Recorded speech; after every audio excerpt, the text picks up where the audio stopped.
hari ini kita tinggal di bumi. Tapi posisi kita hari ini tuh berbeda dengan yang lainnya. Posisi kita ini sejak di dalam Kristus, kita ini adalah ciptaan baru. Yang dulunya manusia yang di luar Kristus, di luar keselamatan. Setelah kita lahir baru, kewarganegaraan kita ini adalah kewarganegaraan surga menurut kitab Filipi. Kewarganegaraan kita ini adalah kewarganegaraan surga. Jadi, kalau kita ini jadi warga negara surga, harusnya kita ngikutin apapun yang surga suruh dalam kehidupan kita. Nanti Bapak Ibu catat aja ayatnya ya, di Filipi 3 ayat yang ke-20, karena kewarganegaraan kita adalah dalam surga. Dan dari situ juga kita menantikan Tuhan Yesus Kristus sebagai juru selamat. Nah, setelah kita menjadi orang Kristen, orang yang dilahirkan kembali, kewarganegaraan kita ini adalah kewarganegaraan surga yang harus ngikutin tata cara, perilaku, gaya hidup, karakter kerajaan surga. Tapi kan kita tinggal di bumi, masih tinggal di bumi. Bagaimana kok bisa ngikutin peraturan kerajaan seperti kerajaan surga? Nah, selama kita tinggal di bumi ini, kita bawa nilai kerajaan surga. Nilai-nilai kerajaan surga kita hidupin di muka bumi ini. Jadi kita ini jadi manifestasinya manusia-manusia rohani. Kan kita adalah manusia rohani yang mencerminkan karakter surga. Makanya jadilah kehendakmu di bumi seperti di surga. Harusnya kita ini menjadi orang-orang yang sudah diurapin Tuhan, disertain Tuhan, diberikan kuasa oleh Tuhan. Di Kisah Para Rasul 1 ayat 8, kamu akan menerima kuasa kalau Roh Kudus turun ke atas kamu. Di Yohanes pasal yang ke-14 dijelaskan Roh Kudus memimpin dan mengurapi kita serta menyertai kita. Dia di dalam kita, dia menuntun kita. Jadi harusnya hidup kita hari ini mencerminkan karakter, sikap, perbuatan yang ada di dalam kerajaan surga melalui praktek hidup hari-hari kita di muka bumi. Kita ini adalah dutanya kerajaan surga yang tinggal di muka bumi. Bapak Ibu, ketika dulu zaman penjajahan Belanda ada di bangsa Indonesia, orang Belanda kirim utusan ke Indonesia untuk menerapkan sistem yang ada di Belanda di Indonesia. Ngerti gak? Menguasai teritorial di Indonesia, mau diterapkan sistem kerajaan yang di Belanda sana dibawa ke Indonesia. Supaya apa? Ini daerah ini persis mirip seperti yang di Belanda. Tetapi kan banyak tantangan. Di bumi ini kan ada, di Indonesia waktu itu kan ada penduduknya yang gaya hidupnya nggak seperti gaya-gaya orang Belanda. Itu menjadi satu tantangan. Tetapi orang-orang Belanda menerapkan sistem, pola hidup, pendidikan, segala macam. Tapi kalau persemakmuran Inggris, di kerajaan Inggris itu, namanya persemakmuran yang dijajah itu dibikin makmur seperti bangsa Inggris. Nah, semua jajahan Inggris itu dibikin negara persemakmuran, dibikin persis seperti yang di Inggris. Orang Inggris kirim utusan, kayak di Hong Kong itu jajahan Inggris sampai tahun 1998 kalau nggak salah. Itu baru merdeka dari jajahan Inggris. Dan sistemnya, semuanya itu dibikin Inggris. Tidak heran mereka jadi makmur.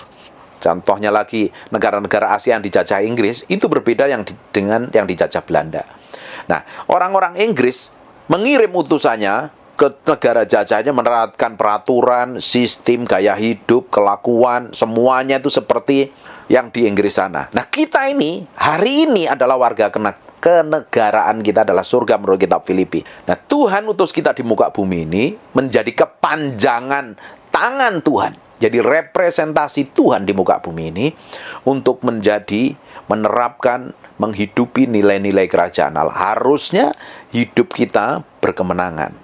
Tetapi kan ada tantangannya. Di bumi ini punya nilai yang berbeda. Nilainya dunia. Dunia nilainya apa? Ya kehancuran yang dikuasai iblis. Bumi ini kan dikuasai iblis hari ini. Hari ini penguasa di bumi adalah roh-roh jahat di udara yang seringkali mengintimidasi orang Kristen untuk hidup tidak seperti yang dia mau. Makanya kehidupan kekristenan kita ini harus benar-benar ngalami Tuhan. Hidup seperti yang Tuhan mau. Hidup dalam ketetapan Tuhan. Kalau kita berjalan dalam ketetapan Tuhan, hidup dipimpin Tuhan, semakin hari manifestasi kuasa Tuhan dalam kehidupan kita itu semakin hari semakin besar. Semakin besar dan semakin besar. Makanya di Korintus dijelaskan. Bapak Ibu buka sebentar di Korintus. 2 Korintus pasal yang ketiga, ayat yang ke-18. 2 Korintus pasal yang ketiga ayat 18. Dan kita semua mencerminkan kemuliaan Tuhan. Hidup kita itu harus mencerminkan kemuliaan Tuhan. Di mana engkau berada? Di gereja, di tempat kerja, di kantor, di rumah, di jalan, di pasar. Hidup kita mencerminkan kemuliaan Tuhan dengan muka yang tidak terselubung. Nggak ditutup-tutupin lagi, orang bisa melihat kemuliaan Tuhan yang menyertai hidup kita. Dan karena kemuliaan itu datangnya dari Tuhan yang adalah Roh, maka kita diubah menjadi serupa dengan gambarnya dalam kemuliaan yang semakin besar. Dalam terjemahan bahasa Inggris, dari glory, from glory to glory, dari kemuliaan satu pada kemuliaan yang lain yang semakin besar. Nah, hidup kita ini harus berjalan seperti yang Tuhan mau, seperti kehendak Tuhan. Kalau kita berjalan sesuai dengan apa yang Tuhan mau, kita jalan sesuai dengan ritmenya Tuhan, hidup kita semakin hari semakin diperbarui, diubah menjadi serupa segambar dengan Dia untuk mencerminkan kemuliaan Tuhan di muka bumi ini. Nah, kita ini kan manusia daging, nggak bisa hidup. Bagaimana kita menaklukkan kuasa roh jahat? Bagaimana kita bisa hidup berkemenangan? Wong kita ini masih daging, masih punya kelemahan. Makanya Tuhan menyertai kita. Yesus kirim rohnya tinggal di dalam kita, menyertai kita, mengurapin kita. Dan Tuhan memberikan kepada kita di 2 Timotius pasal yang pertama ayat yang ke-7. Buka sekarang di sana.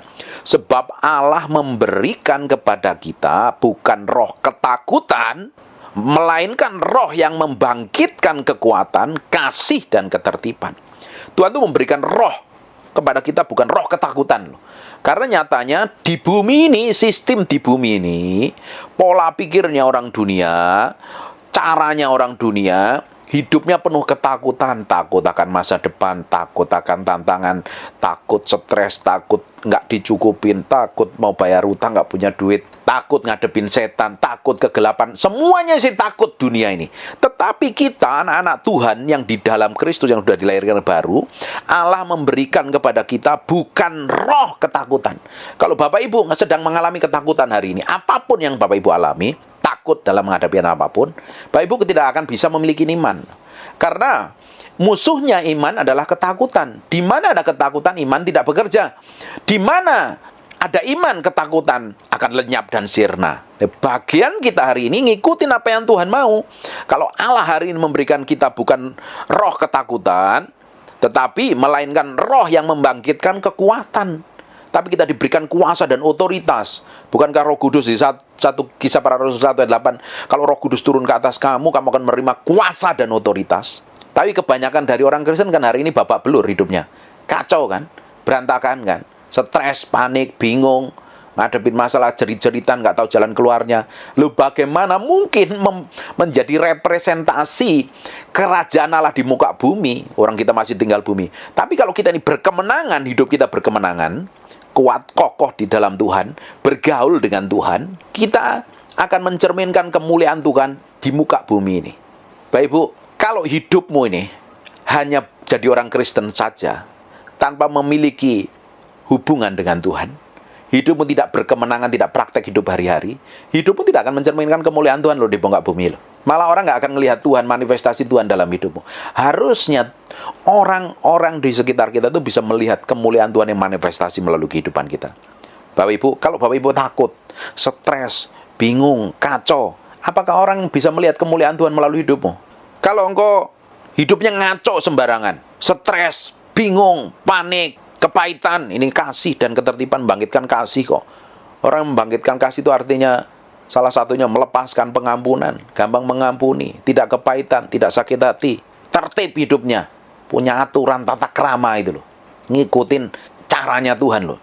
Jadi orang Kristen itu harus memiliki tata krama, memiliki etika. Cara ngomong sama orang yang lebih tua juga harus sopan.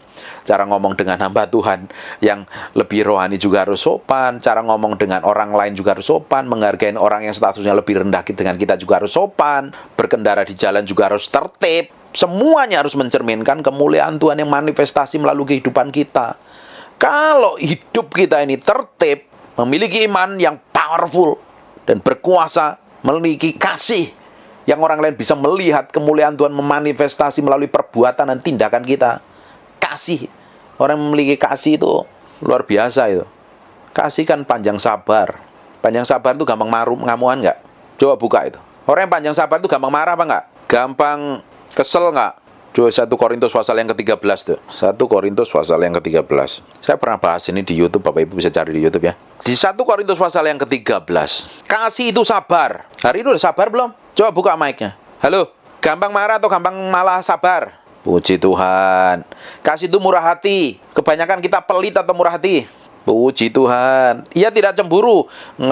Ngelihat orang lain diberkati marah. Ngelihat orang diurap pakai Tuhan kesel. Ngelihat orang lain hidupnya senang malah kita yang sakit hati. Cemburu karena orang diberkatin Tuhan. Penuh curiga aja. Dengan pasangannya curiga terus. Atau benar-benar hidupnya benar-benar tidak memiliki kecemburuan. Baik secara rohani atau secara jasmani. Ia tidak sombong. Diberkati sedikit aja. Wah, sudah tepuk dada dia bilang, oh lihat aku dong. Lihat gue dong. Tanpa saya, itu gereja nggak jalan tuh. Tanpa saya itu keluarga itu nggak diberkati. Orang bisa ngomong seperti itu. Dan tidak sombong. Kebanyakan kita kalau sombong apa enggak? Muka-mukanya enggak banyak sombong. Ia tidak melakukan yang tidak sopan. Artinya ngomong yang sopan santun, tindakannya, ucapannya yang tidak sopan. Makanya perlu tata krama etika itu. Tidak mencari keuntungan diri sendiri. Ia tidak pemarah dan tidak menyimpan kesalahan orang lain. Tapi kan bertolak dengan apa yang orang dunia lakukan kan kasih itu. Benar enggak? Kasih itu sabar, kasih itu murah hati, ia tidak cemburu, ia tidak memegahkan diri dan tidak sombong. Ia tidak melakukan yang tidak sopan dan tidak mencari keuntungan diri sendiri. Ia tidak pemarah dan tidak mencari kesalahan orang lain. Ia tidak bersukacita karena ketidakadilan, tetapi ia bersukacita karena kebenaran. Ia menutupin segala sesuatu. Biasanya kalau suami istri ribut, biasanya itu kesalahan-kesalahan yang lalu biasanya diungkit-ungkit enggak? Puji Tuhan. Ada beberapa orang yang haleluya, semua baik Tuhan. Ini jemaat di sini ini, praise the Lord. Ribut langsung begini, ribut dikuling. Mamamu, dasar mamamu, dasar orang tuamu, dasar nenek moyangmu. Nenek moyang disebut-sebut itu buat apa ya? Menutupin segala sesuatu. Kalau ada kelemahannya istri ditutupin. Ditutupin itu bukan, dia bikin dosa kita tutupi, bukan loh ya. Menutupin segala sesuatu itu bukan kalau dia pasangan bikin dosa, ya udah diem-diem aja lah. Enggak seperti itu. Kalau dia punya kelemahan, jangan diumbar-umbar, malah didoain, dibawa ke dalam hadirat Tuhan, biar dia mengalami kemenangan. Dia percaya segala sesuatu, nih, memiliki iman, nih, mengharapkan segala sesuatu, sabar menanggung sesuatu, segala sesuatu. Bayangin, Bapak Ibu, kalau kita memiliki ini, kita tinggal di bumi ini, hidup kita seperti orang tinggal di kerajaan Allah nggak? Mencerminkan orang-orang yang berbeda nggak? Loh, kamu tuh kok beda ya? Apa sih rahasianya? Ya harusnya kan orang Kristen seperti itu. Kita tinggal di bumi, tetapi kita melihat manifestasi pekerjaan Tuhan melalui hidup kita. Karakter Tuhan melalui hidup kita. Kita tinggal di bumi, tapi kita menghidupi nilai kerajaan Allah. Kita seperti tinggal di surga. Bapak Ibu, kita kan masih tinggal di bumi hari ini.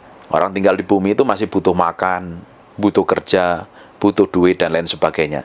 Tapi kalau hubungan kita ini baik suami dengan istri, kamu menikmatin surga di rumah tanggamu nggak? Bener nggak?